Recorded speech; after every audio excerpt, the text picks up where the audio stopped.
Let's go. What a lovely day! Andy, there's a whole world out there. Jump in. Can you dig it? Yeah. You must always pay strict attention. I was just completely enamored by it the entire time. Dude, he did not have to go that hard. I know, man, isn't it wild? TheJaredcast. So it begins. Alrighty. Hello, folks. Welcome to the show. You were going to say a title, weren't you? I was going to say a title, but we don't have one yet. That's okay. Yeah. That's okay. We're winging it. We're still figuring out our show. But my name is Jared Ankanan, and and this is my good friend Jared Lombardo. We're here. Hey, hello. We're here on a Zoom call. I'm in my kind of cramped garage, and he's up in Oregon, and we're chilling. Yeah. In a nice warm room, like a human being, not shoved into the garage where cars belong. Yeah. Are you a car, Jared? Oh my God, no.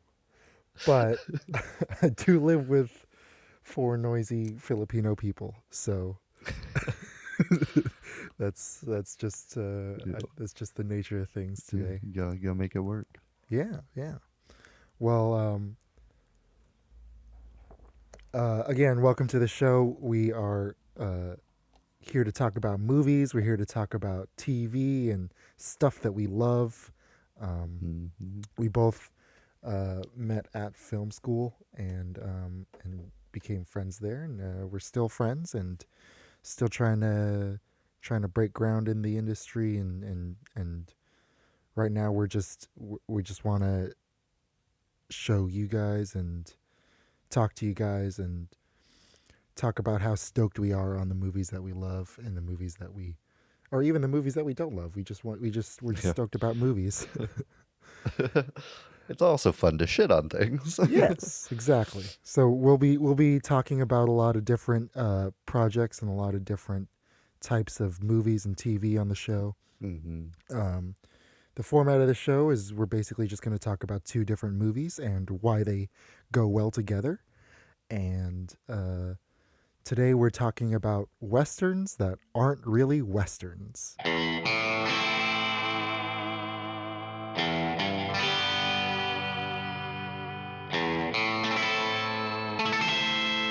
High noon.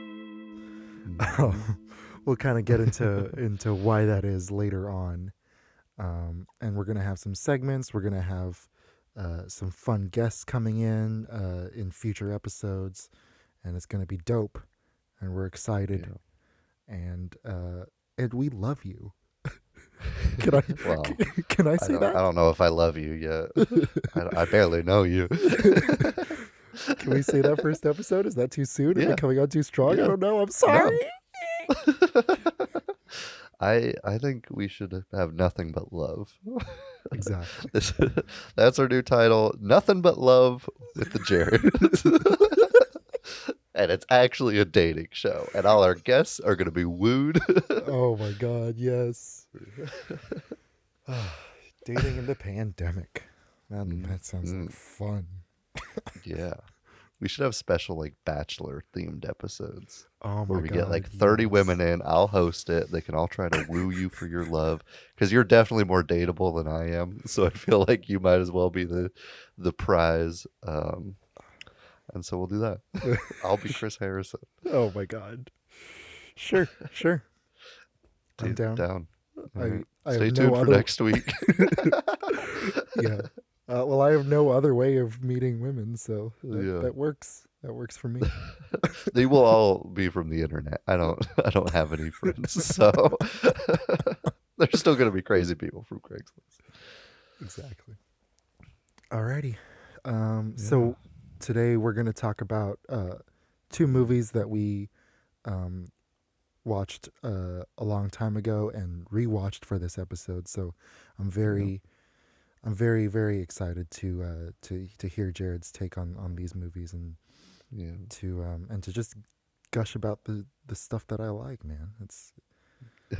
Yeah, I think the theme was kind of spawned from one of these movies because Yeah. I feel like it turned into kind of an inside joke. Because at one point, Jared here, we were jamming out about westerns. And we were talking about our favorite westerns. And I threw out one of the movies we'll be discussing, Cool Hand Luke. And he's like, I've never thought about that as a western. I was like, it kind of isn't, but I count it. And then no, we have a podcast, so now we're gonna bring that back. Yeah. So we're going to talk about Oh Brother, Where Art Thou and Cool Hand Luke and why they work They together. pair surprisingly well. Yeah. When you said Oh Brother, We're Out There, I was like, okay, Chain Gang, but that's it. And then after rewatching them both, I was like, okay, there's a lot of similarities. Our theme Yeah. could have been cops with cool sunglasses. Cops with cool sunglasses, which if you watch Oh Brother, Where Art Thou, like it might be a reference to Cool Hand Luke. I'm not entirely sure. Probably. I could see it. Yeah, but I enjoy both thoroughly, and they both actually have similar themes. Yeah. So you want to get into it? Yeah, let's jam out about some Oh Brother. All right. So today we're talking about Oh Brother, Where Art Thou? And we're also going to be rating the movies kind of casually. We're doing a scale of 1 to 10 with decimals because we're doing a scale -10 to 10 technically. Oh, yeah, but these are both good movies, so they'll be from 1 to 10. Yes. So when we talk about movies that are bad, we will rate them on a scale from -1 to or 0 to -10, and then for this one we're going to do 0 to 10. And that's not a necessarily a knock against the movie or a knock against anybody's work on the movie. It's just how much do we enjoy it? You know, how much do we like it a lot? You know, 10 would being like, I don't know, for me, Mad Max Fury Road, and 0 being A Good Day to Die Hard. I was waiting for an Avatar. But... I think the more I think about it, I think I hate A Good Day to Die Hard more than I hate The Last Airbender. Yeah. Okay. Yeah. It just, I don't know. We don't need to get into it now. Westerns that aren't really westerns. Oh Brother, Where Art Thou? Yes, sir. So, Oh Brother, Where Art Thou is a film by Joel and Ethan Coen. It stars George Clooney, Tim Blake Nelson, and John Turturro, and Holly Hunter in a smaller role, but still awesome. It takes place in the middle of the 1930s during the Great Depression in the South, the Deep South. This group of 3 prisoners on a chain gang are on the run from Mississippi to Alabama in order to pursue a hidden treasure by Everett, who is in many ways based on the character of Odysseus. The film generally follows a very loose adaptation of the Odyssey. We'll talk a lot more about those themes later, and the movie actually went on to be really successful. It was nominated for a couple Academy Awards for cinematography, which broke a lot of new ground by being the first fully feature-length film to utilize digital color correction. It beat out Chicken Run by like just a few months, I think. You Chicken Run. Yeah, and it actually has a really like the effect of the color really works well, I think, overall in the movie. And it still holds up too. Now that we have better color correction, it doesn't look like shit, and that's an accomplishment on its own. Exactly. And the soundtrack went on to become one of the most successful movie soundtracks of all time. It won a Grammy. It basically revived national interest in bluegrass music. And the soundtrack for me personally was actually more influential than the movie, because I would listen to that thing on repeat. My dad had it on his iPod Classic that I would steal every once in a while, and I just have that thing on constant repeat, because it was like I didn't know that that Southern stuff could be cool until I watched that movie and listen to the soundtrack. And Yeah, that's the movie. Oh brother, where art thou? It we could talk about the production. Yeah. So the script title is a reference to Sullivan's Travels. That movie was an old classic Hollywood movie, still a great movie by who directed it again? I don't remember. I could not tell you. I'll look it up while you talk, though. Okay, thank you. Yeah, I got you. Yeah, Sullivan's Travels, and the guy goes off and he's trying to make a movie about the Dust Bowl and the suffering in the South, and trying to get back to his roots as a man of the people, and as an artist of the people. And so he calls his project "Oh Brother, Where Art Thou?" And this movie title is a reference to that. By Preston Sturges. Preston Sturges. Yeah, of Not a course. very How would that easy name slip to our remember. mind? Jeez. Come on, Preston. Silly us. Yeah. Get a better name. Get a better name. Like You Jared. Yeah. Yeah, the movie focuses a lot on the same subjects that Sullivan's Travels does, but in a very, very different tone. And that's a big thing about the movie is it hits that kind of weird Coen Brothers mix of drama and comedy. They said in the making of on their Blu-ray that they were kind of going for Three Stooges type vibes, and you definitely see that a lot in the way the characters, like, you know, get into trouble and get out of trouble, and then get into trouble again, and then get out of trouble again, and it's really fun stuff. And they want to, and another thing they wanted to do or try to do was make it the Lawrence of Arabia of hayseed movies. That's unfortunately they didn't have a DVD commentary, but that's the main thing that I got from the making of on the Blu-ray. And yeah, what did you think about the movie? I love it. I think it's not my favorite Coen. I will say that. Yeah. But the bar's high, so Yeah. like they hit so frequently that it's hard to live up to it every time. But I do thoroughly enjoy this film. I think it's hilarious, but also very human. One scene that kind of epitomizes that is when Everett finally gets to his children. And they're like, "Oh, you got hit by a train," and you're like, "Yeah, that's kind of hilarious, but also that's heartbreaking." Like these are real people, and I feel like when you do kind of something screwy and Three Sturges-y, you kind of lose that usually. But that scene, and when I think Pete was like, "Oh, I got 82. I'll be 84 when I get out." Like that's a heartbreaking scene. Like that, you genuinely feel for these people in that moment. But then there's also levity when I'm blanking on all the characters' names right now. When the other one Delmar says, when he's like, "Oh, I'll be 82, hallelujah!" Like there's still the levity, but it's also deeply human, and I think that's something it thoroughly excels at, and I think that makes it a phenomenal little picture. Yeah, I definitely agree. And like, it's I agree that it's not their best work, but it definitely hits that sweet spot that they're so really just excellent at hitting. Should we dive deep, or should we give the rating first? Let's give the rating, because then diving deep could be a justification of that rating. Yeah. So I gave it from a scale of 0 to 10, I gave it a 7.4.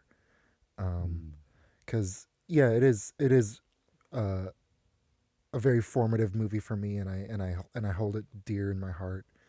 But the movie is a road movie structure, so sometimes the scenes don't really flow well together. I think that was one of the main critiques of the movie when it first came out, and I think it's a valid critique. And there are some times when the movie doesn't really it feels like they don't really know what the movie's about because they're throwing all these themes of music and politics, music and spirituality, prison and punishment, salvation and redemption, sin and corruption, and all these themes are addressed in there, but not all of them get the same amount of weight dealt to them. And yeah, like I love every single performance. I love pretty much every scene, and but they're like some of the themes just didn't hit as hard as the others. And Tommy, the guitarist who joins the group, doesn't really get any character development at all. He's based on the legendary. He's just there. Yeah. He's based on the legendary Robert Johnson, who claimed to have sold his soul to the devil. Actually, that's incorrect. What? There's a guy named Tommy Johnson who sold his soul first. Oh, okay. Unrelated too. But yeah, Interesting. Tommy Johnson is a real person, and also Robert Johnson was like, "Me too," like 30 years later. I had no idea. Yeah, Tommy Johnson lived to be like 60, but then Robert Johnson was part of the 27 Club. Yeah, that's so one people I are like, "Oh, maybe he actually did for Robert," and it got more famous for Robert. But Tommy was also one of them boys. Interesting. Yeah. Well, either way, in the movie, he doesn't really Yeah. get that much character development, and I was kind of surprised by that, and the ending kind of fell short for me as well. Yeah. Not the climax of the movie. The climax of the movie is really, really, really awesome. But at the very last scene, I was like, it's just another Three Stooges ending. Yeah. Like, the Yeah, it hijinks kind of just continues. fizzles out instead of giving the grandiose ending that it wanted. Yeah, exactly. And I wanted to know what happened with Pete and Delmar. By the way, we're gonna spoil everything. I should have done that. Yeah, I mean, oops.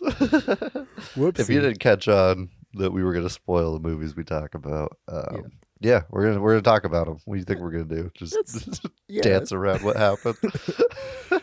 It's a very successful movie. It's been 20 years. You're fine. This is a side question. What do you think the expiration is on spoilers? Like, how long can you wait before, like I know you haven't seen Breaking Bad, but could I just openly start talking about the ending? How long is too long? I know what happens in the ending. Yeah, because it's just because it's you live Breaking in Bad. America. Yeah. So like I can go either way. Like if it's something that I'm like highly anticipating and like I'm about to watch it and then you give it away, I'm like, no, dude, don't do that. Or if we're like watching the thing and they're like, this guy's probably gonna die, I'm like, shush, Silence, peasant. I'm emotionally invested. I don't know. I think like 10 years. I think if you haven't seen it after a decade, Yeah, 10 years is a good you're one. probably not that invested in watching it. Yeah, exactly. If you waited that long. Or even something like The Mandalorian. Like anybody who's who's like a hardcore Star Wars fan that would actually care about spoilers, like they would watch it that weekend, Okay, Or they would well, watch some it the of us following don't have week. Disney Plus and are waiting till it's all out so we can just binge watch it after we steal someone's account. So if you couldn't see spoil season 2, I'd appreciate it. It is all out, by the way, if you're one of those people. Okay. I am one of those people. That was totally personal. I thought the last episode was like yesterday or some shit like that. I don't know. It's very good. Should I get to my rating? Yeah, Get let's us do it. back on track from The Mandalorian. Star Wars, also kind of not a Western, but sort of almost a Western. Yeah. Well, that's probably even closer than these, honestly. Yeah, true. They actually have gunslingers. Yeah. Yeah, I gave it a slightly lower score than my boy Jared here, but pretty much for the same reasons. I gave it a solid 7 out of 10. Which I feel like people will be like, that's a bad score. But if literally like average would be 5 out of 10, like that's a decent score. That's a good score. So I do not dislike this movie based off that score. Yes. I think I have the same qualms as you do with it. Namely, like the disjointed feeling between scenes, because it is a series of like vignettes almost with these like wacky characters they run into through their travels, which reminded me a lot of Ballad of Buster Scruggs. I didn't realize how like similar in pacing and like structure those two movies were, Yeah. until I rewatched this. But I think this was a bit disjointed. They didn't really they called back to him, namely like George Nelson getting his final hurrah. I loved how they wrapped up that storyline. Yes. But a lot of them never really went anywhere besides the initial, hey, we're here, let's do some wacky stuff. Yeah. So that was a one issue I saw with it. And then also what you said about touching on the themes but not really going too in depth. I actually kind of feel the same about Three Billboards Outside Ebbing, Missouri. Interesting.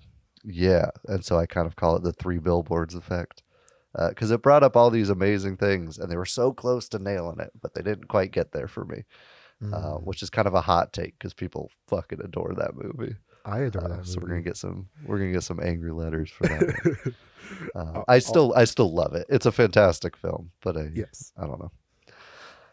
So I think it was kind of in that club as well, and I guess I just thought that the things they did amazingly, a la writing, production, soundtrack, color correction, didn't quite bump it up that extra 0.4 for me. Okay, cool.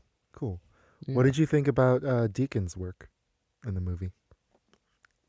I love it. I think it's an amazingly shot film. Yeah. My favorite shot is kind of a simple one, when they're all at the gallows about to be hanged. Yeah. And there's just a simple crane from Clooney on his knees. I think that's like the most powerful shot in the whole film, and it kind of stuck with me the entire time. So good. But they do an amazing job throughout the film, like making John Goodman look even bigger than he is in that scene. Also an amazing scene. Yeah, I think he doesn't miss. Let's be honest. Yeah. Deakins has never done a bad job. Yeah. It's interesting too, like watching this in the same weekend as Cool Hand Luke, like because that one, because Cool Hand Luke is all anamorphic lensing, and it's all like very like it's very clear, like this is the camera's point of view, and this is what we're telling you. But this one is surprisingly like, or not surprisingly, because I guess it's the Coen brothers, but it feels more open. And it's more alive. It's like almost a character in its own. Yeah. I love it. And did you know that they shot this like in like a really green area? Yeah, and they had to just like make everything yellow. It was like green and in the spring, and they're like, "Yeah, this is the best time." Yeah, so I love that like idea of necessity, like causing invention and fix result post. Yeah, exactly. Like the colors are so beautiful, and like the trees and the grass look appropriately yellow for the Great Depression, but they still preserve everyone's natural skin tones. Like you got Holly Hunter and like Tim Blake Nelson, who are very like pale-ish, but they don't look yellow, you know. And same with George Clooney, who's a little more tan, or even the actor who plays Tommy, like he who's an African American man. Like they that's like it, for those who aren't in film production, that's not an easy thing to do. Yeah, especially with a lot of white skin around it. Yes, exactly. Like they preserved all those natural skin tones. They kept the foliage yellow, and they kept the sky blue. Yeah, the blues look incredible on this film. I didn't remember, because you remember the yellow, like it just burned in your brain after you watch this. But like the blues of the sky and like overalls just pop, and it's so eye-catching and so absolutely gorgeous. Yeah, I love it. What was your favorite scene? Ooh, probably. I love John Goodman, and so I want to say that scene because, like, you feel something sinister, and it just goes by so fast. There's like George Clooney meets his match, and I feel like up until that he doesn't really. Like he's just kind of, oh, I can sweet talk my way out of anything, and then John Goodman comes along. He's like, hey, I like Jesus. And then George Clooney was like, that's enough. I'll trust you forever.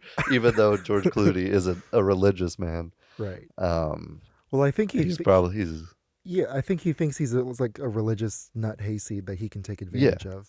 Yeah. But then and so I love that they do turn the tables. Yeah. And so I wanna say that scene, but also there's something special about that super awkward fight after Everett confronts his wife and his wife's new fiance. Because the conversation before is also something I touched on earlier about it being a very human story and human characters. You get a taste of that, but then you also get like the screwball like physical comedy with them going like, "Yeah, put them there." Like it's such an uncomfortable fight scene. So I think I'd have to give it to that. The conversation and the fight that ensues after. Probably that, but honestly, like every scene is fantastic. Yeah, it's great. It's great filmmaking all around. Yeah. They're all so memorable, which is hard to do. And I think it comes from being a bit disjointed and having like wacky characters that have relatively low screen time. Yeah, but they all stick in your head. Exactly. Yeah. I'm so happy you mentioned the scene with the fight because like that one I still remember from the first time I watched it. Mm-hmm. And even the way I forget the actor's name, but the way he is like, you can't talk to my fiance. And the way he pronounces fiance is still like the whole time they're like, oh, you're not bona fide. Mama says you're not bona fide. Oh yeah, those are great scenes. And the scene with John Goodman is one of the more like apparent adaptations of the Odyssey. Have you read it? Yeah. Bits and pieces. I haven't gone all the way through. I think the sirens for me were the bigger, most obvious, but John Goodman definitely hits that mark. Yeah, he feels, and it kind of goes exactly the way with the Cyclops, or no, with the Cyclops. I think in the Odyssey, they blind him by driving a hot stake through his one eye. Yeah. But in here it's interesting the way they kill him, because it's later revealed that John Goodman is a member of the Ku Klux Klan, and they kill him by dropping the fiery cross onto his head, and which is amazing. Such a satisfying because the stake is common too. They do an homage to the stake when they throw the Confederate flag. But then he catches it, and you're like, "Oh fuck, they're not gonna get him." And then the cross immediately gives him his comeuppance. So good. And the choreography is amazing in that scene with the Klan rally. Because you see how stupid they are, but like also how genuinely scary they are, and and to see them get their due by these three guys who have no idea what they're doing, and they just ruin the entire Klan rally. It's awesome. Yeah, I love movies that kind of shit on the KKK like that, but like do it well. Like Django is another good example of that. It's such a hard thing to pull off, and so when people take the risk and pull it off, it's bravo. Yeah, exactly. I think my favorite scene is the down to the river to pray scene, when they witness a public baptism in the river, and it comes out of nowhere because they're basically just talking about what the next thing that they're going to do is, like, where are we going to run to, and then you hear, as I went down in the river to pray, And you're like, what's that? What's it going on? And it looks like the freaking elves from Lord of the Rings coming in, Yeah. but like somehow better. I don't know.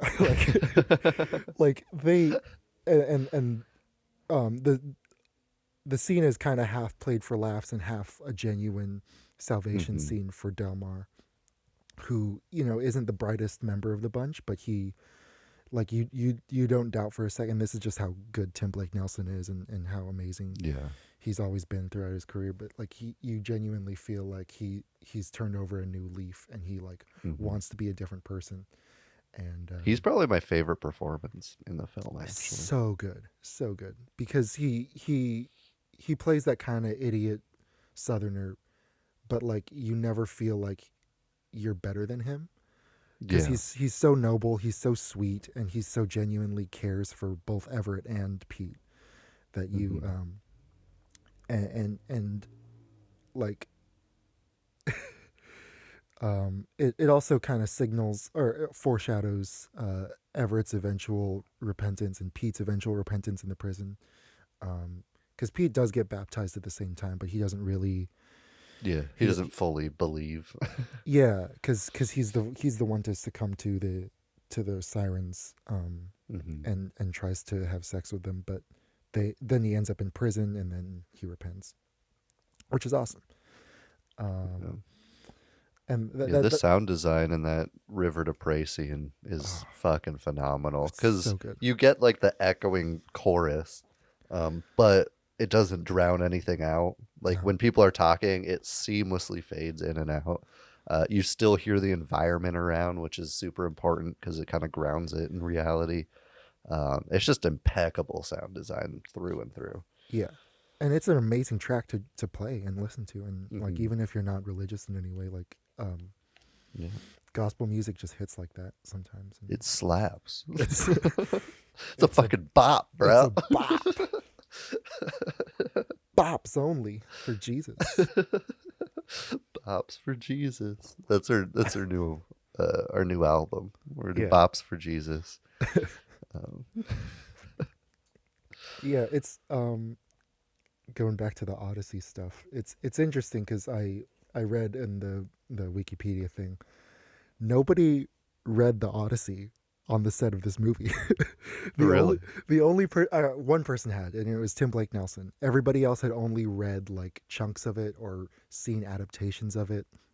Even the Coen brothers who wrote this movie didn't read the original text by Homer. So it's interesting that you get that kind of impressionistic thing, but they still use the original text in the beginning. They open up with a verse, "O Muse, sing in me, and through me tell the story of that man skilled in all the ways of contending, a wanderer, harried for years on end." And that quote is kind of introducing you to the character of Everett and by letting you know kind of who he is. Like he's a witty man, he's a smart man, and he's consistently able to get out of really, really tight situations where anybody else would have died. He is like he's the ultimate brain, but at the same time, like Odysseus, his vanity and his arrogance always overcome his wit. His vanity being symbolized in the hair pomade that he uses. Because the prison guards are literally tracking him by his hair nets. Yeah. Like, how stupid do you have to be? But and same with Odysseus. Like this was the guy who caused the fall of the Trojan Empire, and yet he can never make it home. He can never get home to Penelope, and it takes him, I think, 10 years. Here it doesn't take that long, but like Odysseus, he's constantly outdone by his own flaws and his own arrogance. I guess we can kind of move into the themes. Yeah, I was gonna say we made the case for it being the Odyssey, but how is it a Western? Well, it's interesting because this movie doesn't take place in the West. They don't even move west. There aren't any gunslingers. There are a couple guns, but it doesn't take place in the 1890s, so there are no six shooters or anything.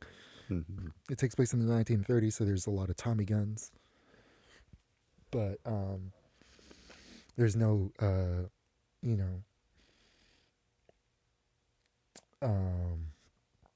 there's no like duel. There's no the sheriffs aren't really like prominent in the movie. Mm-hmm.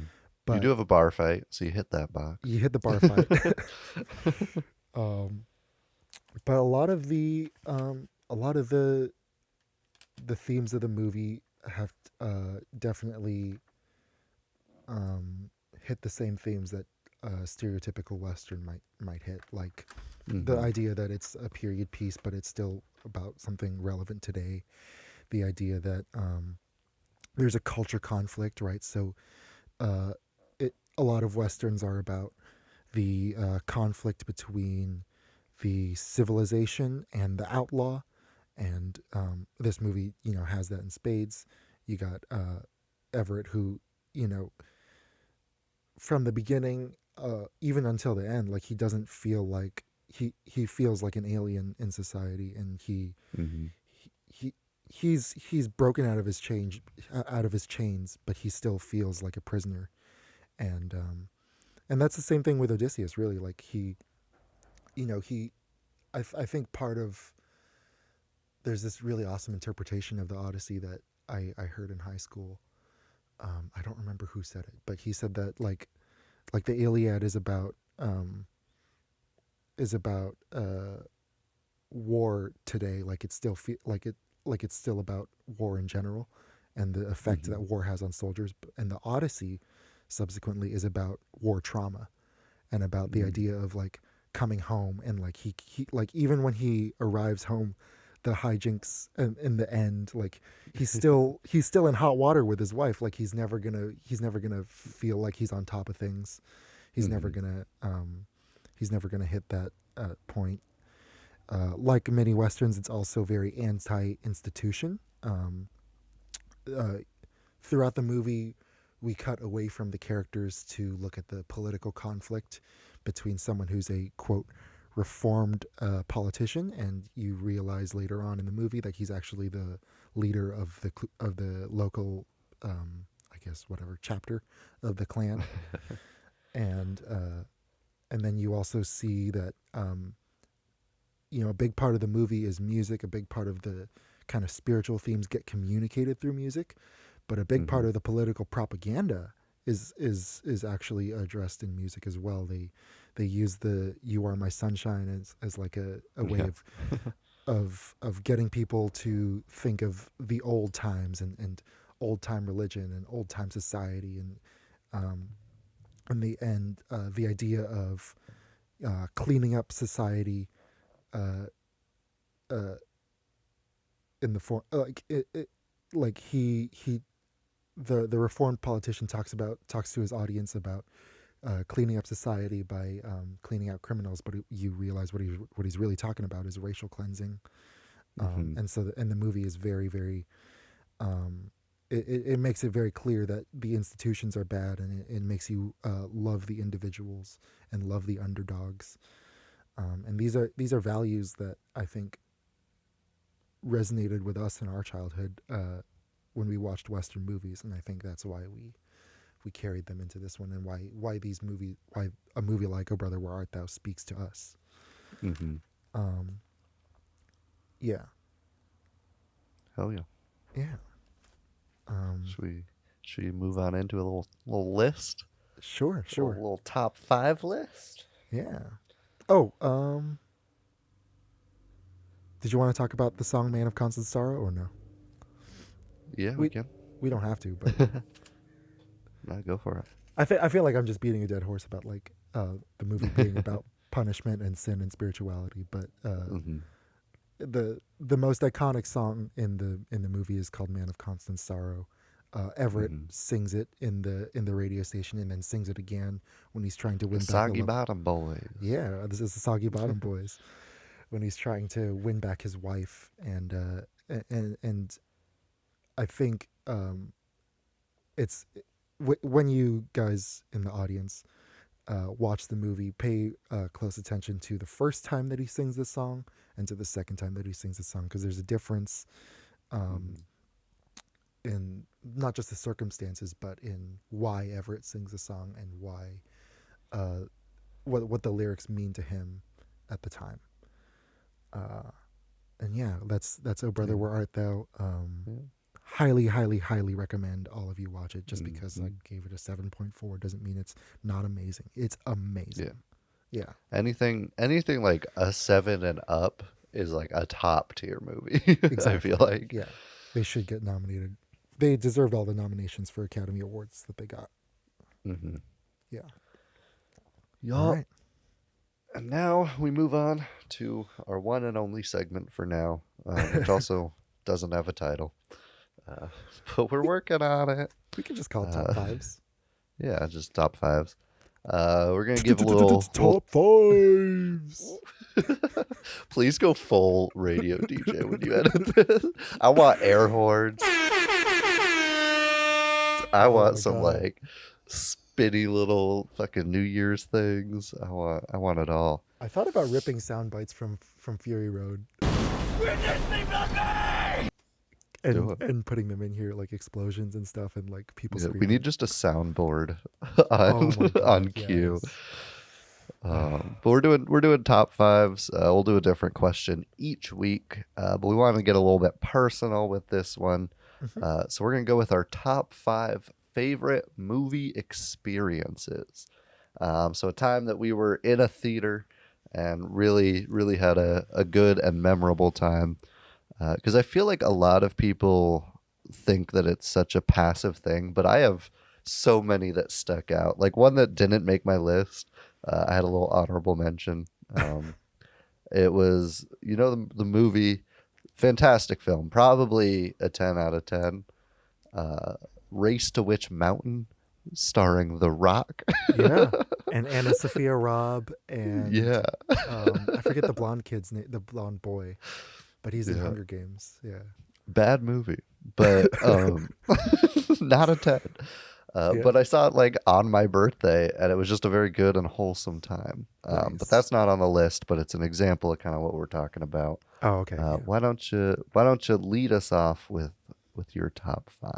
Dope. You want to count down like each of us, like we'll both do 5 and then we'll both do 4? Yeah, okay. Let's do that. So my number 5 was in 1998. And I still remember this shit, even though I was born in 1996. Yeah. It was my very first movie theater experience, Disney's Tarzan. I still remember... My first theater experience was probably also Tarzan. I don't remember it, but I think it was. Yeah, as if we didn't have enough similarities between us. Same film school, same job, same name, same ambitions. And same first theater experience. But yeah, I love Disney's Tarzan. It's one of my favorite pieces of the Disney Renaissance. I actually like it more than The Lion King. Not just because of the Phil Collins soundtrack, not just because of the fantastic editing all the way throughout the movie, but the scene when Kala fights the freaking jaguar in the house. Oh my goodness. Oh my goodness, that's got to be one of my favorite Disney action scenes of all time. I remember like jumping up and down in my chair. I remember exactly which seat I was in the theater because I was so scared. I was so scared. I probably shouldn't have been watching it, but it was the first time I realized that like parents could die. Because you were died. 2. Yeah, I was 2, and there was, but yeah. That's why I have all my existential stuff today. Thanks for the trauma, Tarzan. No, but yeah, I love everything about that movie. And the like I said, the Phil Collins soundtrack, the boom, boom, I wanna know, can you show me? I fucking love Phil Collins. Dude, he did not have to go that hard for a Disney movie. No, but he did. He did. It's like a 20 out of 10 on the Fantano scale. It's so good. I love it. I love everything about that soundtrack. But that's my number 5. Hell yeah. My number 5 is actually, I think, the most recent one. Actually, I don't know. I'll look it up because I don't remember I'm terrible with when movies come out. But this movie kind of marked. It solidified. The Witch marked my renewed love for horror almost. It happened a bit before, but kind of like me coming to terms with, we're in a horror renaissance. But one movie solidified my belief that we are in another golden age for horror. And that's when I saw Hereditary in theaters, like opening night, midnight premiere, and it fucking scared the shit out of me. It was like one of the few times I felt genuine fear while watching a movie, because a lot of times when I'm watching horror, I'll like jump back and I'll be afraid. But this one kind of lingered, and that's something special. I was just completely enamored by it the entire time. And it was just such a good film and such a memorable time. And like, I actually got lucky and had a good theater that wasn't laughing at it the whole time. Cause I feel like in horror, there's a 50-50 shot that you're going to have a shit crowd that's like making fun of it and it's just going to ruin the experience. But Hereditary, I had perfect seats. I had a perfect crowd. And I got my pantaloons scared right off me. So good. So good. Didn't it come out like right before our China trip? I think so. Was it like a week before? I don't remember. I don't even remember when we left for China. That shit blurs together. Summer 2018. Yeah. So I think so, but I don't remember. This came out June 8th. So Okay. it depends on when when we left. Yeah. I think we left in July. So I think it's not that. But I remember that was like a big topic that we all had, was everybody on the trip became friends because we're like, did you see Hereditary? Dude. You see it? Did you see it yet? Dude, it was so good. Yeah. And I also fact checked myself. It is the most recent film that made this list, but there's another 2018 movie that'll make an appearance. Yeah. I have a lot of recent ones, but Hereditary is my number 4 actually. Oh, hell yeah. I love that movie. There were unfortunately a couple high schoolers that were laughing in the beginning, but it was interesting because as the movie moves into the third act, where it scares the Jesus out of you. Yeah, where shit goes down. Everybody was scared in the theater. It was so good, and that was one of those things where I was telling my friends, like, you can't not see this on a big screen, man. Like this, you need to see what's happening in the background. You need to see what's happening in the foreground, and the freaking the. I've never cried in a horror movie before. I think like when she has the dream with Spencer, and she was like, "I'm trying to save you," and then the fire comes up. I'm like, "Oh my god!" Yeah. Oh. So gross. So insane. But I feel like eventually one of us is just gonna pick that movie. Yeah. It's just so we could rewatch it again. Yeah. Well, it's so good, and it's super well written, and all of that was apparent even the first time that I saw it in the theater. And I watched American Animals, I think, the same night. And I was like, this is not fair to American Animals, man. Which is also a good movie. It kind of snuck under the radar for a lot of people. I enjoyed it. Yeah, it's a really different heist film, and it's a really awesome thing. But I followed that movie with Hereditary, and then I couldn't sleep until 3 a.m. because I kept seeing that naked witch guy in the corner of my room, and I was like, he's there. I could see him. Yeah. Yes, I'm Mom climbing on the ceiling. So my number 4 is a much different kind of film. Yeah. I don't know. It is part of a chain, so you probably had this around you. But do you have a theater that would like rerun older movies, just like have a classic day once a week? Yeah, absolutely. Yeah. So this was one of those experiences. One of my favorite films of all time. Probably one of the films that like genuinely shaped who I am. because this group was a big part of my childhood, weirdly enough, growing up in a very comedy-loving family. And that was when I saw Monty Python and the Holy Grail in Hell theaters, yeah. which is just an amazing experience. Because with a movie like that, the people who are going to see it are huge Monty Python fans. They're there because they love the movie. And I took my friend who had never seen it before. He hadn't even seen a single scene from it. And so the second the credits come up and it's talking about the moose and the lovely lakes, we were both just dying. And I don't think I've laughed as hard during a movie, especially one that I'd already seen like upwards of 5 to 10 times at this point. I still laughed harder than I've ever laughed at any movie. Yeah. And it recaptured the magic of seeing it for a first time. But I was older. I had a better appreciation for cinema, and I was in a theater. So it was just an amazing, amazing experience. Yeah. Oh man, I wish I could see any of the Monty Pythons in theaters, man. That sounds like an awesome time. I think My family's a huge Monty Python fans. Like Yeah. my grandpa saw their show on Broadway and shit. Like it goes back. I grew up watching Flying Circus.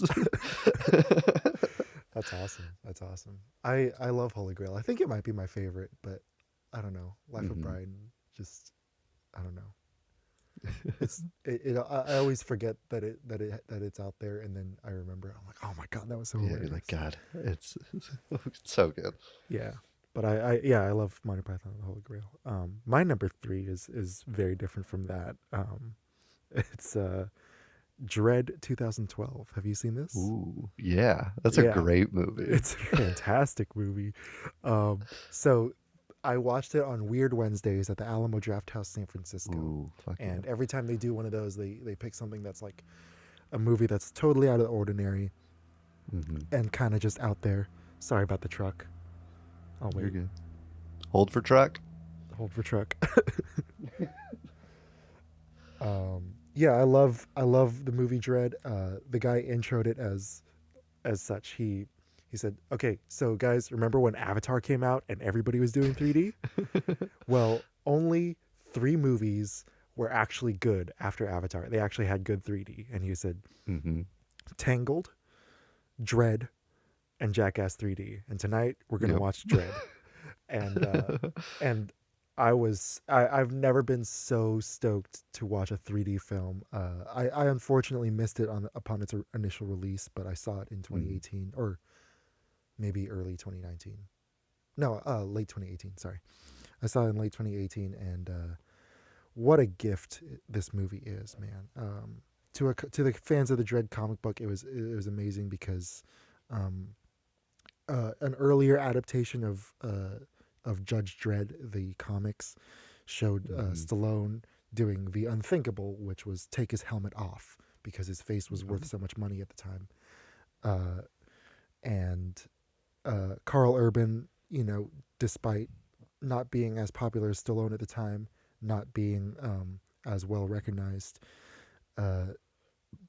paid homage to the comics by not taking his helmet off. Like, though, and it has such a profound effect on the rest of the movie because, like, yeah, it's kind of it's a gory throwaway, like the story at least is a gory throwaway sci-fi movie about kind of maybe fascism. I don't know, but But it doesn't matter. it's a little fascist, but it's it's fun fascist. It's good fascist because.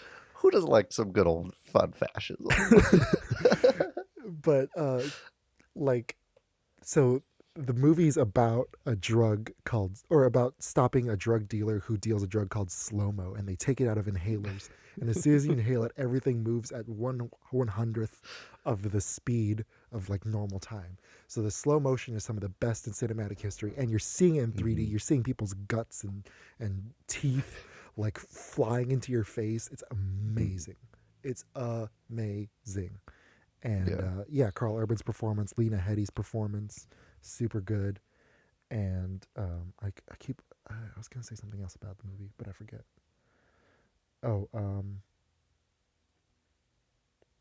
Alex Garland wrote it. I totally forgot about that. Yeah. Go ahead with your number 3. Hell yeah. Yeah, my number three is probably one of the most cliche movies to love that has ever been released. But I was on vacation in 2008. I think 8, maybe 9. I'm blanking. I told you I'm terrible with years. Yeah. But I was on vacation in like Tahoe. And my family didn't really know what to do. My mom and sister were like, "I want to go shopping," and I was a young boy, so I was like, I'm not about that life." So my dad and I went to a movie theater, and we watched a little indie flick called The Dark Knight.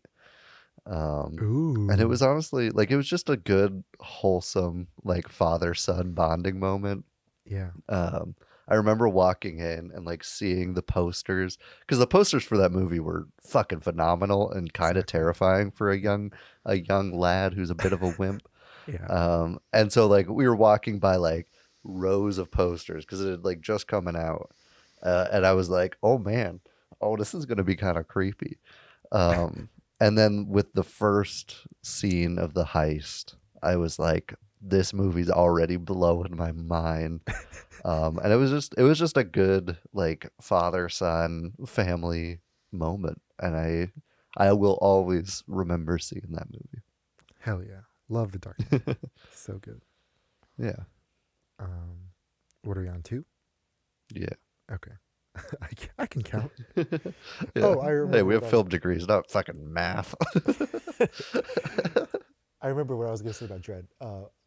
When his like iconic line in the comics and in this movie is, "I am the law," and like when that happened, everyone in the audience applauded, and I was like, "This is a cool audience. This is my favorite audience." Yeah. Uh-huh. Anyway, number 2 for me was The Force Awakens. Star Wars Episode 7 had so much pressure on it. It had so much. So many people didn't know what it was about. They were like, "Who is this guy in the black mask? Who's this girl? Why is she not in the trailer, but she's on the poster and she's bigger than the guy who's mainly in the trailer? What's going on? I don't know what's going on with this movie. Han Solo's in it. That's all I know. Where's Luke?" And the movie exceeded my expectations, and it was just such a gift to see it on opening night with a crowd full of people who loved Star Wars and who were we forgot how hungry we were for new Star Wars, and that was such an unforgettable experience. All 3 times that I watched it in theaters, actually, and the performances were super great. The colors, when something's shot on Kodak film, like it I don't know, there's just something magical about it. And they wear it completely on their sleeves when they make that movie, and that was just no amount of sequel hate and no amount of controversy or internet toxicity or toxic fandom could ruin that first night seeing The Force Awakens for me. That was such a beautiful and memorable experience. Yeah, my number 2, which is pretty much tied with my number 1. It was such a fun time. Yeah. Few movies are an interactive experience where the crowd is encouraged to scream shit and throw spoons at the screen. Oh my god. But there was one time where I had free tickets to go see The Room in theaters back to back with The Disaster Artist before its release. And it was a fucking amazing experience. We crammed in this tiny little theater. And it was like first come, first serve. So we did the whole get there early to wait in line and do that. Yeah. And they're like handing out spoons. And I had never seen The Room before. I had waited until this moment. And seeing it in theaters. I did not. Oh, hi, Mark. But seeing it in theaters and like having people just like catch whatever they play catch with the football. It was just such a fun time. And then going to see Disaster Artist immediately after at the Alamo was also amazing because it was an excellent film in its own right. and a very good love letter to Tommy Wiseau and his work. And it was just a amazing back-to-back, like, mind-blowing experience, honestly. Yeah. It was just so much fun. Like, watching The Room is one thing, but seeing it in a theater with, like, a bunch of people who are, like, know what to yell. Like, I was like, oh, what the fuck? You catch on eventually, but it's hilarious. Yeah. It was fantastic. Oh man, I love The Room. I still have never seen it in a theater, but I had a friend who saw it in Santa Cruz, and they actually had a meet and greet with Tommy Wiseau at the end. Oh, that's amazing. And she gave me, I don't know where it is. It's somewhere in my house, but she gave me signed, because Tommy Wiseau has his own underwear. Oh, you told me about this. She has an autographed pair. She gave me an autographed pair of Tommy Wiseau's boxer briefs signed by Tommy Wiseau, and I don't know where it is, but it's somewhere in my house or it my hurts car. you don't know where that is. You should frame that.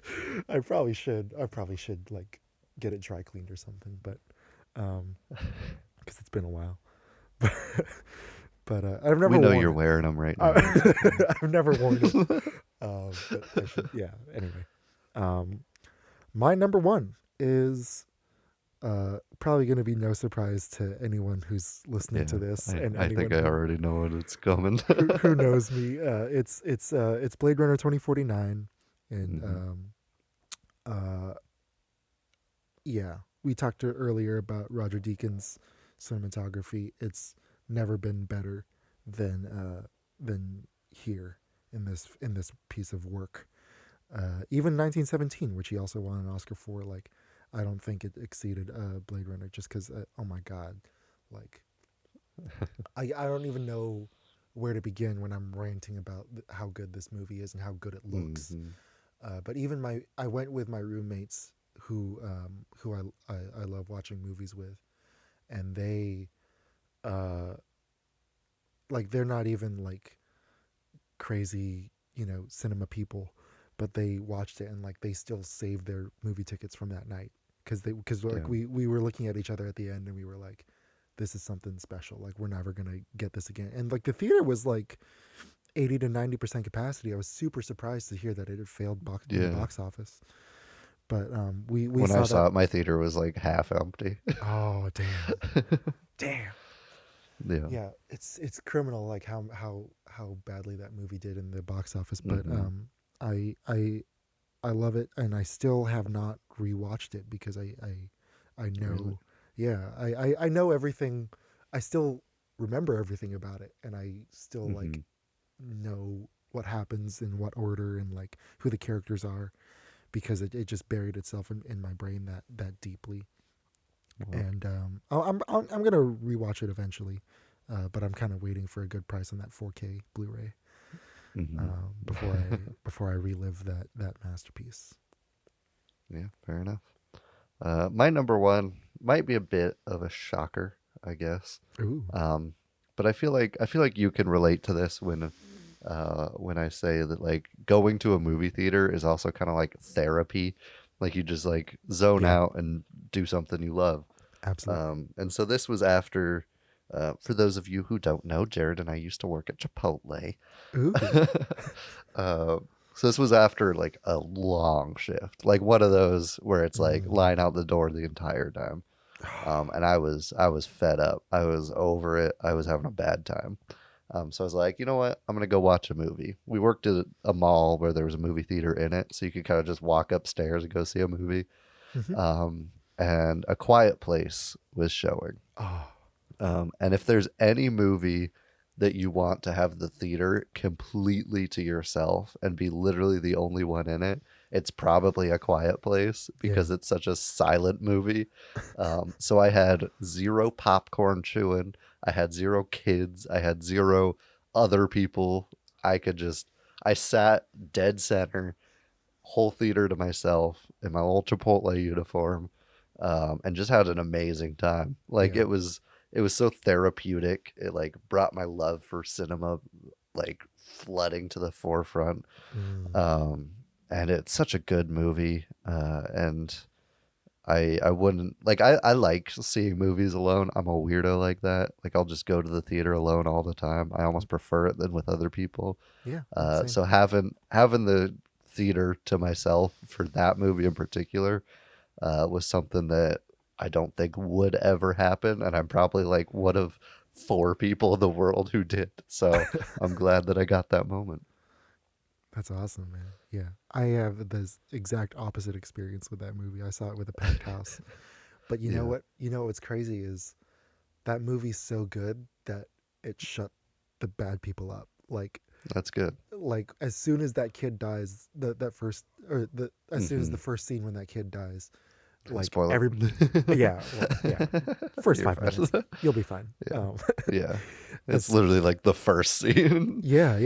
And he, like I could hear people putting down their snacks, and I could hear people like shh, like they were shushing their family members, and they were like, "We gotta see this in quiet." Like and you immediately feel for those characters, and you want to be like, "Oh my god, it's really quiet."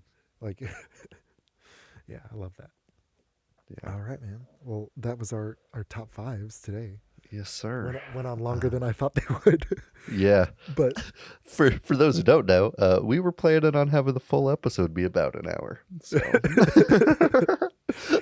But you know what? We're chilling. I'm enjoying myself right now. We're having a good time. Who gives a fuck? Let's do it. Nobody listens to this anyways. We don't have a fan base. Yeah. First episode. But cool hand. Yeah, Yes. First episode we get some leniency. Yeah. For the other podcast I have, listen to this podcast. Our first episode was like 40 minutes, and we only talked about half the songs because we were that keen on like hitting a crunch time. Yeah. And I kind of regret that, so I'm glad we're taking our time with it. Good. I'm glad too. All right. Yeah. Kick us off. I'll start this with a question. How many eggs do you think you can eat in an hour? In an hour? Yeah, because I feel like you could eat more than me. You're a fan of the bang bang. Yeah. You got a stomach on you, so you think you could do 50? I don't think I could do 50, especially in an hour. But I can definitely. I think I can break a dozen without throwing up. I think. If they're hard boiled, it'll be harder because they taste worse. True. And they feel bigger. Like it feels heavier eating hard-boiled eggs. Like I could eat like 5 eggs at a sitting if I'm like real hungry, scrambled. Yeah. But the second it's hard-boiled, I'm like, I feel like I'm getting it straight from the chicken pussy. Oh my god. You could hear the hesitance to make that joke. I was like, wait, families are going to listen to it, but it's funny. I'm just gonna tell them that I didn't say it and you said it. I regret it immediately. Sorry for any children, but that was funny. Yeah, it's okay. We've been cursing and talking about rated R stuff. Yeah. We're good. Yeah. Ooh. Yeah. All right. But that's a little aside. Cool Hand Luke is a neo-western.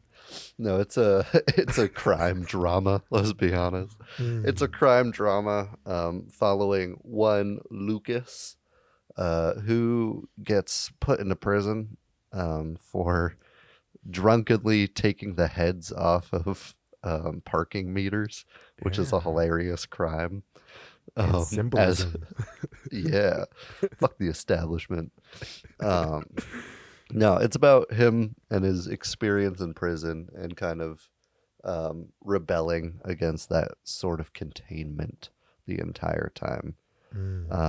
I first watched this movie as a wee little film student in community college. It was my film teacher in community college's favorite film. And we actually watched it when we were talking about Westerns.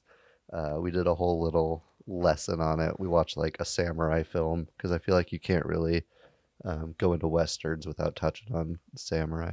Which also, side note, some chick in my class, her uncle was Akira Kurosawa, and she just casually brought that up, right? And then he's like, "Can we talk to him?" And she's like, "Oh no." And I'm like, "What?" What? Yeah. Right?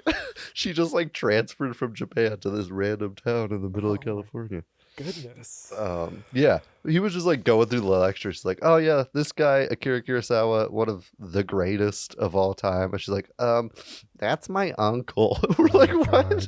What are you talking about? So we like talked about samurai films. We talked about like the classics, Good, Bad, the Ugly, that sort of thing. Blazing Saddles, and then this, because he's like, it's my favorite movie, and I kind of wanted an excuse to show it, so I'm gonna say it's a Western, and we're gonna roll with it. So from the start. From the start has been a Western to me. So that was kind of my first experience, and then I never watched it again until now. But I did love it, and it kind of became a meme between Jared and I, calling it a Western. So we had to bust it out. I feel like it's kind of a Western that's what would happen if a cowboy was oppressed rather than like having the freedom that comes with being like the classic cowboy. And he can't really use his usual means of fighting the bad guys. Yeah. So he has to use kind of his stoic persona, and also just his pure like will to kind of rebel. So that's mainly where I see it coming off as a Western. I pulled a valedictorian high school speech that I wrote. The American Film Institute defines a Western as those set in the American West that embody the spirit and struggle and demise of a new frontier, with also like elements of obviously cowboys, kind of a stoic or charismatic hero, bad guys like criminals, outlaws, lawlessness, sheriffs, that sort of thing. Light racism, and I feel like this movie kind of has dabbles in all of it, especially the stoic hero. I think Luke is through and through a cowboy hero. Luke played by Paul Newman, which also I didn't know Dennis Hopper was in this until rewatching it. Yeah, dude. that kind of blew me away. But I think Stanton too. I forgot. yeah. But Paul Newman plays, I feel like, a classic Western hero, just in his mannerisms and persona. Strong, silent type who knows what he wants, knows how to get it, be it through violence, usually, but kind of here. Directed by Stuart Rosenberg in 1967, whose notable work includes Amityville Horror, which is opposite end of the spectrum from this movie. It's based off a novel by the same name, by Don Pierce, which came out 65, I think. Yeah. What'd you think overall? Oh, I really love this Coming movie. back. Yeah. Yeah. I also saw it pretty early, but I think I saw it earlier than you, probably high school. And Humble brag.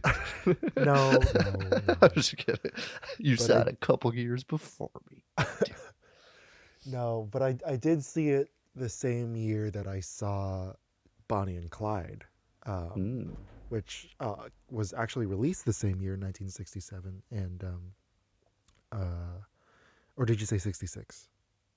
67. 67. Okay, cool. Yeah, 67, and I googled both movies and at different times, and they both were kind of famous for signaling the end of classic Hollywood and the beginning of the new Hollywood, both because of their controversial content, but also because they are anti-establishment films that were very clearly released at a time when the tension about the Vietnam War was at its highest. But I wasn't even thinking about any of that when I was watching the movie. I was just thinking like, man, I really hope Luke makes it the whole entire time. Like you really root for him, like, because he has good reason to want to fight back. He's fine until his mother passes away, and that's solely the reason they put him in the box. Like, he hasn't done anything wrong. He hasn't proved to be a problem at all. But they're like, well, your mom passed away. When people do that, they like to run, so we're gonna put you in the box. Stupid. So like you feel you're like, yeah, fuck this. I want him out. and like he's so loving and inspirational to his fellow inmates too. Like, and it's Paul Newman. Like, for those who didn't grow up watching Paul Newman's movies, like I was fortunate enough to have my dad was like an OG Netflix user. Like, yeah, same. We you get the little DVDs in the mail. Exactly. Hell the yeah. DVDs in the little sleeves, and we would watch all these different Paul Newman movies. Not everybody loves it, but I love Torn Curtain. He's also great in that with Julie Andrews, and I love Towering Inferno. And but I forget which critic, but he said like the entire movie doesn't work without the Paul Newman smile. And the movie knows it. Like, they even cut back to him smiling. There's a montage of him smile. It's written in the script. Like, I remember Luke's smile, and he's the ultimate. He's just the ultimate like dude to root for in prison. And he's we can get into it later, but he's also like a really interesting Christ figure and a really interesting martyr for like anti-establishment stuff. And I agree with your assessments about where it is on the Western spectrum. And even though the movie takes place in Florida, it takes place in Florida in the 60s. Like it's about as not West as you can get, but it's still like you feel the heat. You feel like the sun is one of the big enemies of the movie, and one of the like big oppressive forces in Luke's life, and you see it and you feel it. That's the anamorphic lensing like really helps with that, because you can see that distortion in the background and in the foreground sometimes, and it just adds to the environment and the feeling that the environment gives you. And they use the environments in the kind of the same way that traditional Westerns do too, as like a symbol of freedom. But in this case, the freedom is unattainable because they're locked on the side of the road. Like you do get expansive landscape shots with that anamorphic lens, but it symbolizes something that they long for and can't have, rather than like something to cherish and hold on to. Yeah. And you feel that emptiness, not just in Luke, but like in every single one of the prisoners. Like I remember in the boxing match, he can see, when he's thinking about staying down, he sees the prisoner's chains on his feet, and that's when he decides like, I'm gonna stand up, not just for me, but for these guys too. I love the movie through and through. What was your rating? I gave it, I actually gave it a bit higher than Oh Brother, Where Art Thou? Looking back, I think I actually enjoy this more, which when we picked these two films, I was like, oh, I think I like Oh Brother, Where Art Thou a little more than I like Cool Hand Luke. Yeah. But I gave it a 7.5. Interesting. I think it does a lot of things very well. There's not really any super glaring issues, apart from like issues that are in every movie from the 60s, like the car wash scene going on way too long. But I think it just does everything super well, but nothing is like absolutely mind-blowing. Like the cinematography, for example, is very standard. You'll still get great shots, like when he's kind of doing chin-ups during the egg scene. There's an amazing rack focus between like the other prisoners watching him, and then when he comes up, it like perfectly snaps to him. There's shots like that are super memorable, and kind of him like lying on the floor during the "what we have here is failure to communicate" scene. Like that shot is fucking gorgeous.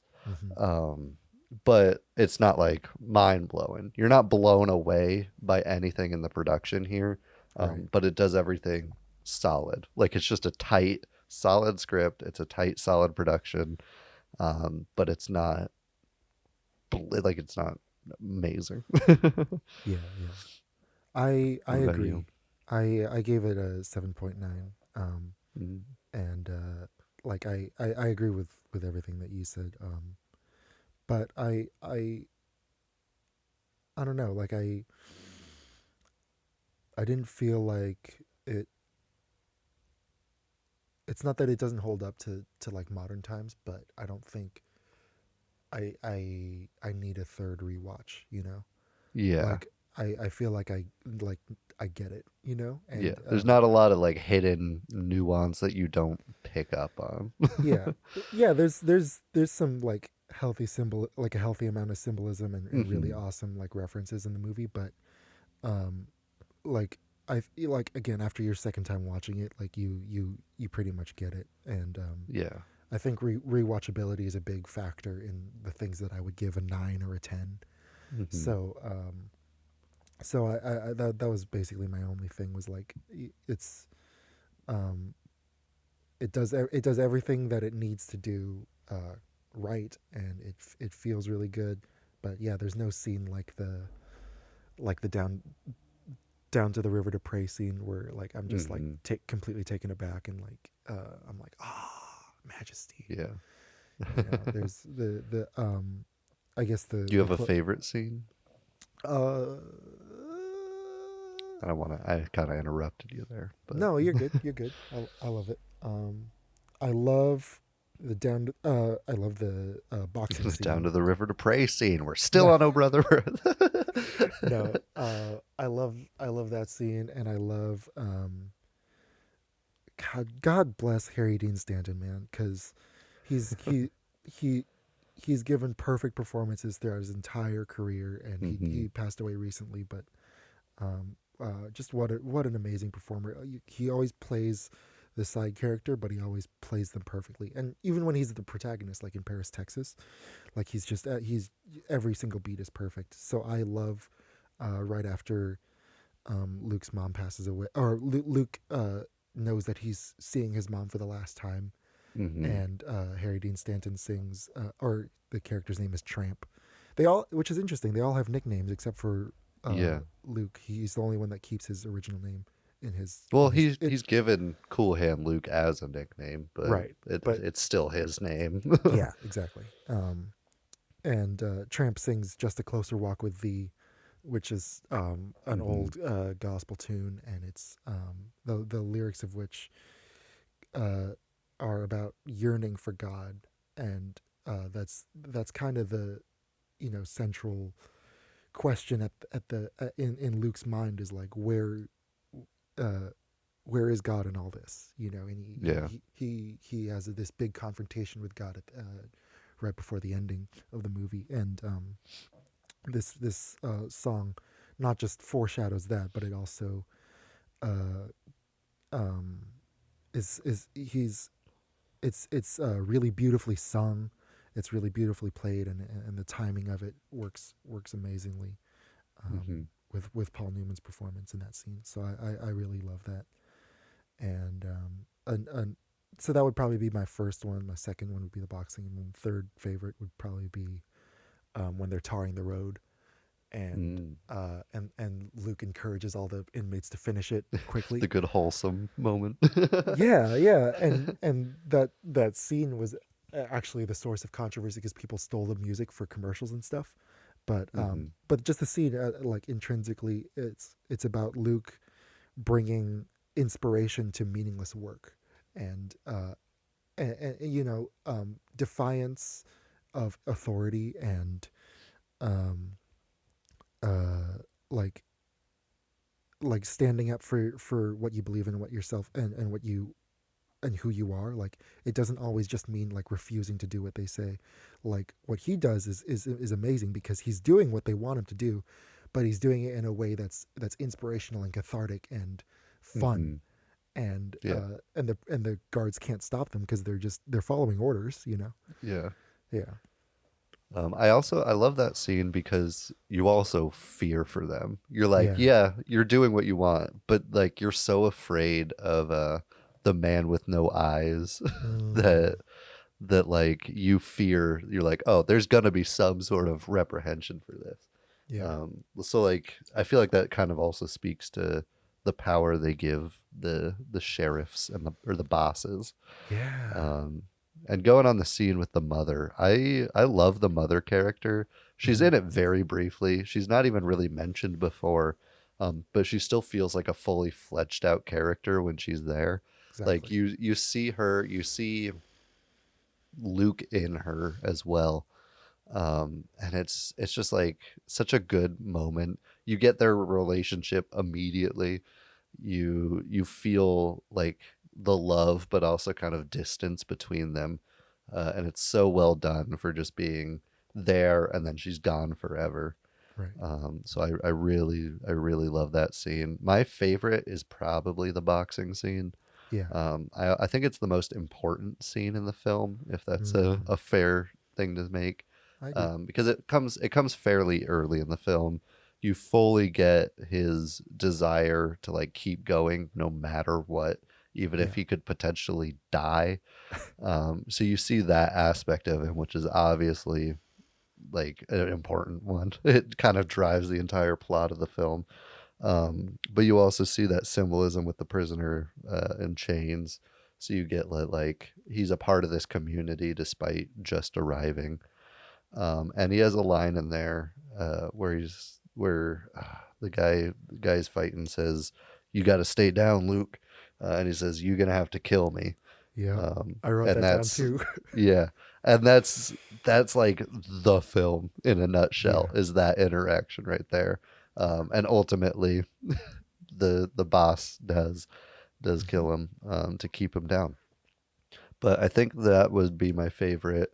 The mom scene probably my third favorite, and then the second is the ditch digging scene, where he's like, "Oh, I hear your dirt's in the boss's ditch. Oh What's my it God. doing there?" Yeah. Because it's such a painful scene. Like you realize how helpless he really is. Because up until that moment, like you see the box, you don't really get like the full scope of how bad it is in there. But the ditch digging scenes, you're like, oh, they can literally do whatever they want to these guys, and there's nothing Yeah. they can do about it. And you see Luke finally get like broken for the first time. He even admits it when he's getting praised for not being broken. He's like, no, they broke me. Like, make no mistake, they broke me. Yeah. And it's just such a powerful and hard hitting scene.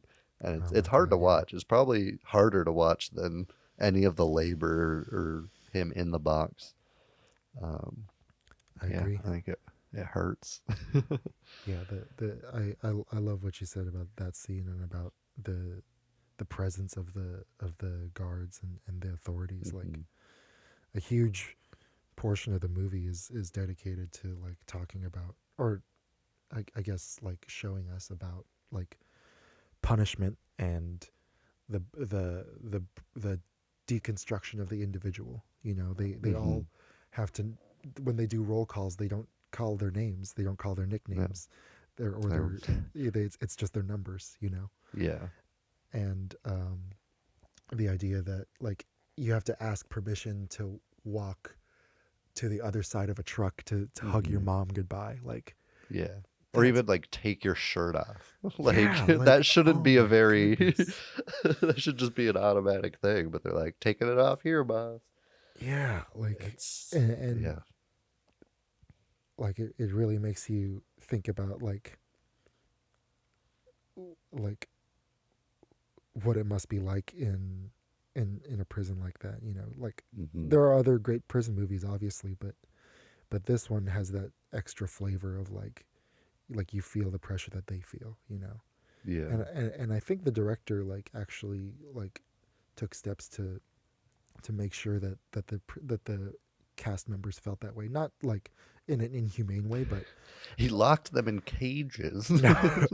no, but they took measurements of the actual like of an actual prison in the state, and they applied it to the set.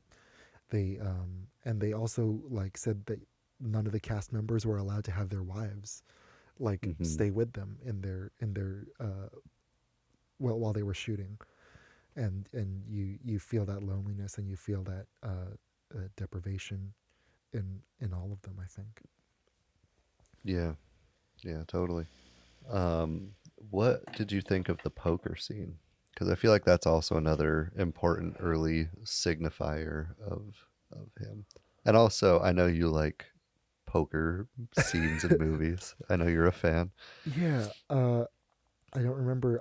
I thought I wrote down one of the lines from there, but I guess I didn't. Was But it yes, sometimes nothing's a real cool hand? that's the freaking one. Yeah, when he earns his name, Yeah. because he. All right, that's it. That's absolutely right. Because like he's not just a like cool, like metaphorically and cool, like Hmm. like in his disposition, but he's really really what I was gonna say. Um, he he the hand that he was dealt in life, like he really doesn't have anything. He has no Yeah. cards, and he talks about that Hmm. later on in the climax of the film, like Yeah. like God, you didn't give, when he's praying, he's like, God, you didn't really give me any cards. You also get a tease of it when he's talking to his mother Hmm. about their father and stuff. So Yeah, you get little tastes throughout as well. yeah, I love that poker scene.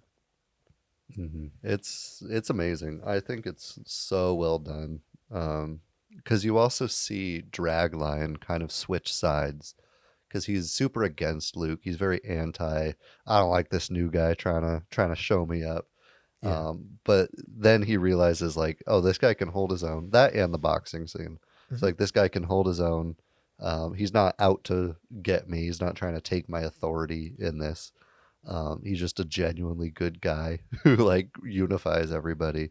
Yeah. Um, but I love the moment when, because the guy he's playing against is going to Dragline for advice the whole time. He's like, should I raise? And Dragline's like always egging him on. And then the second the final raise comes, he's like, "Oh, this is all you. I'm out." And he's like, "It's not my money. What are you talking? What are you asking me for?" So I think you get a lot of Dragline's character as well, and kind of like the selfishness behind it. Yeah. He's such an interesting foil to Luke because he's not cool and like collected. He's got a bit of a temper, but they pair so well together. Like Yeah. seeing Yeah. them just hang out just works.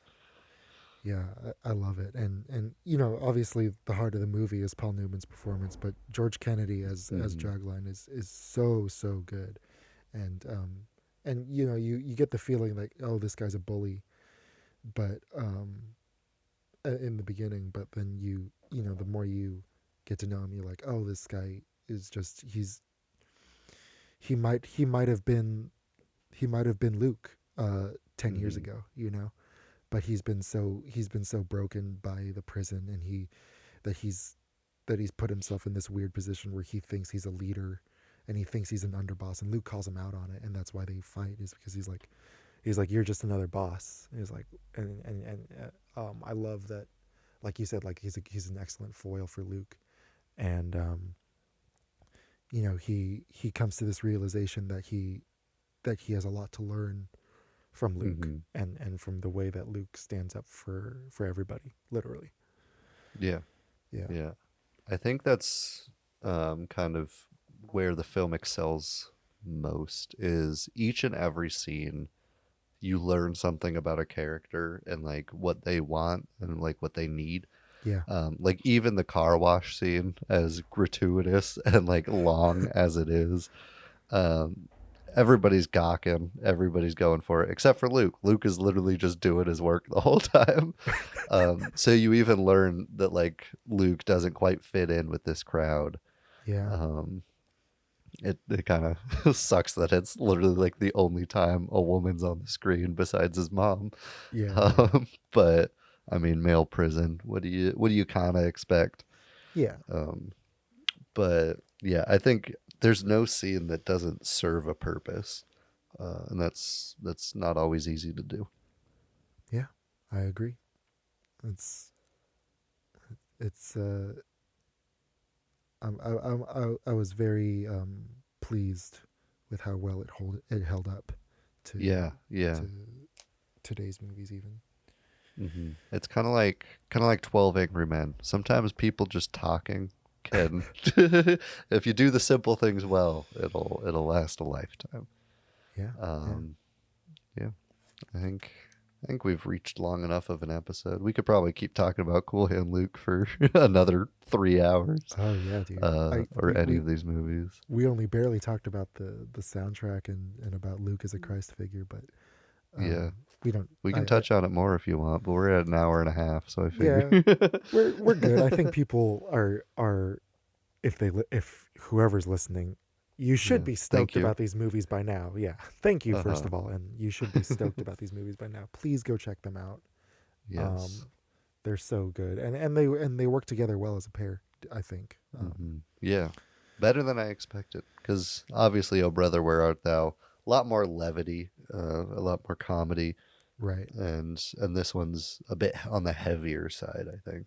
Yeah. But they still match well. There's still comedy within this. Like the egg eating scene is ridiculous. Force feeding of eggs, which I don't think he swallowed those on time. I think he lost the bet, but that's kind of just me.